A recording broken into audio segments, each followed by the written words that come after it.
It started as a simple job. I had been doing handyman work around town for a few years, taking on odd jobs here and there to help people fix what needed fixing. One afternoon, I received a call from Mrs. Caroline, a 61-year-old widow who had recently moved into a quiet part of town. Her voice was soft over the phone, explaining that she needed some repairs done around her house. She mentioned a few things: a leaky faucet, a broken shelf, nothing major. I agreed to come by the next day. When I arrived, Mrs. Caroline greeted me at the door with a warm smile. She had silver hair that fell just past her shoulders, her skin lightly wrinkled, but with a glow that came from a life well lived. She wore a simple but elegant dress, something that spoke of her grace. She showed me around the house, pointing out the things she wanted me to fix. As she led me through each room, I couldn't help but notice how meticulously everything was arranged, each detail reflecting a woman who cared deeply for her home. Over the next few hours, I worked steadily, fixing what needed to be done.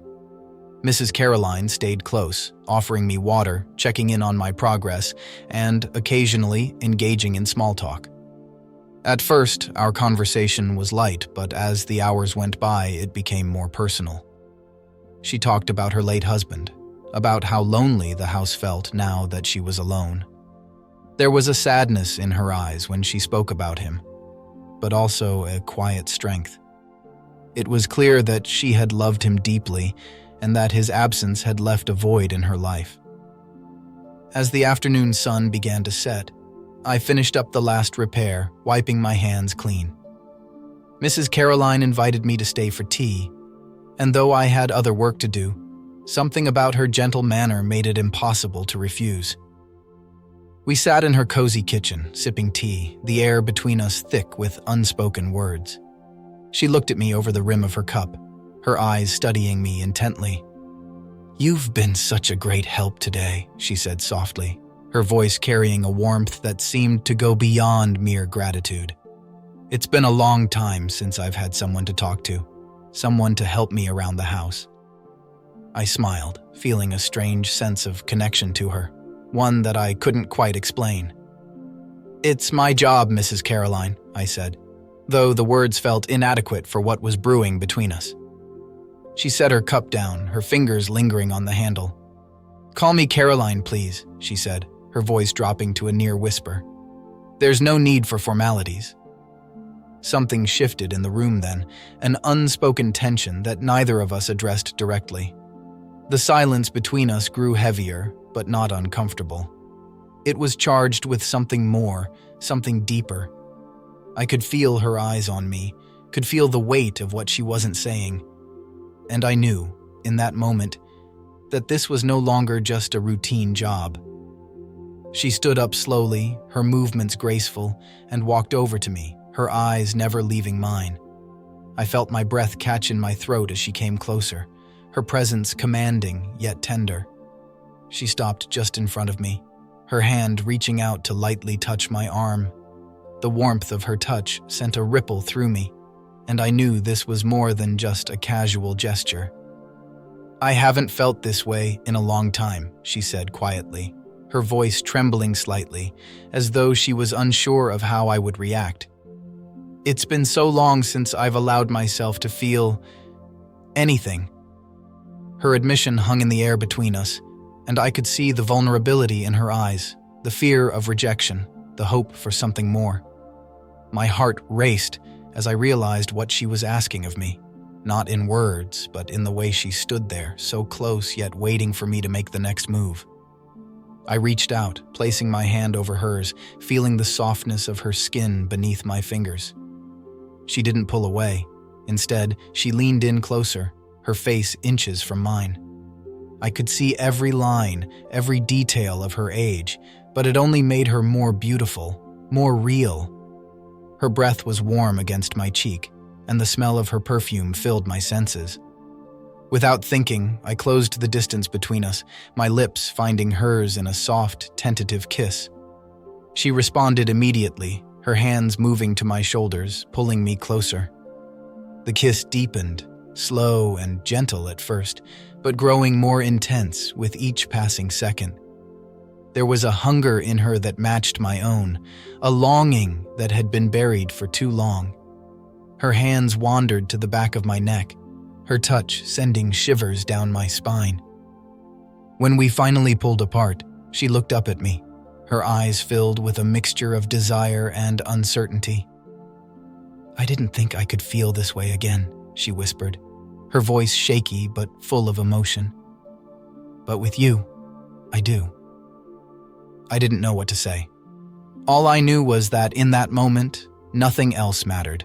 Not the age difference, not the fact that this had started as just another job. What we had between us now was real, and it was undeniable. I pulled her into my arms again, holding her close, feeling the steady beat of her heart against my chest. For the next several hours, we stayed in that embrace, moving through the house together as if the world outside didn't exist. We talked, we laughed, we kissed again and again, each touch, each caress drawing us closer together. There was no rush, no need to hurry. We had all the time in the world. At one point, she led me to the living room, where a soft fire crackled in the hearth. The flickering light cast a warm glow over her face, making her look even more radiant. She sat down on the couch and gestured for me to join her. I did, and as soon as I sat, she leaned into me, resting her head on my shoulder. It felt natural, like we had been doing this for years, even though it was still so new. As the night wore on, the conversation turned deeper. Caroline opened up to me about the years she spent alone after her husband passed. She had built walls around her heart, she said, to protect herself from the pain of loneliness. But with me, those walls had begun to crumble, and she wasn't afraid anymore. I listened, my heart aching for her, but also swelling with a strange sense of pride that I had been the one to help her feel again. In the quiet moments that followed, I realized that this wasn't just about physical attraction. There was something more, something deeper growing between us. The age difference, the circumstances, none of it mattered. What we had was real, and it went beyond anything I had ever experienced before. I looked down at her, her eyes half closed as she relaxed against me, and I knew that I wanted more than just a fleeting moment. I wanted to be there for her, to fill the empty spaces in her life, just as she had unknowingly begun to fill mine. As the fire died down and the house grew quieter, Caroline looked up at me with a smile, her fingers lightly tracing patterns on my chest. "I don't want this to end," she said softly, her voice laced with a hint of uncertainty. I smiled back at her, brushing a strand of silver hair from her face. "It doesn't have to," I whispered, my words filled with a promise that I meant with every fiber of my being. She kissed me again, softly this time, a kiss filled with the hope of something more. And in that kiss, I knew we had crossed a line from which there was no turning back. As the fire's last embers flickered, casting dancing shadows around the room, I felt the weight of the moment settle heavily between us. Caroline's hand lingered on my chest, her eyes searching mine as if trying to find reassurance for what had just begun. There was no denying the passion that had ignited between us, but now, with the silence pressing in, we both understood that this wasn't just a fleeting connection. Her lips parted slightly, and in her gaze, I saw vulnerability, the kind that only comes after years of guarding oneself, only to let someone else inside. She had opened up to me completely, trusting me with her heart, her body, and I felt the gravity of that trust in every beat of her pulse beneath my fingertips. "I need you to know something," she whispered, her voice trembling slightly as though she was afraid to speak it aloud. "I've never felt so alive, not since my husband, and not like this. But it scares me too. I'm not a young woman anymore. I never thought I'd have this again, this feeling, this desire." Her confession hung in the air like a fragile thread, and I could sense the battle inside her. She was terrified of losing herself again, of falling into something she hadn't expected but couldn't resist. Her eyes glistened, and for a brief moment, I saw the weight of all her years, the pain of the past, the loneliness she had endured. Yet, beneath it all, There was a spark, a yearning that had finally been reignited. I cupped her face gently, pulling her close until our foreheads touched. "You don't have to be afraid, Caroline," I whispered, my voice low but steady. "This isn't just about the moment. It's about us, what we're creating together. I want to be here for you, not just tonight, but tomorrow and every day after. I don't care about the years between us or what anyone else might say. I see you, and I want you. All of you."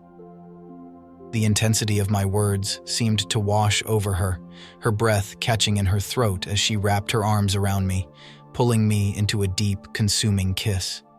In that kiss, I felt everything. The fear, the longing, the surrender. And as we held each other, our hearts pounding in sync, I knew this wasn't the end, but the beginning of something neither of us could have ever predicted.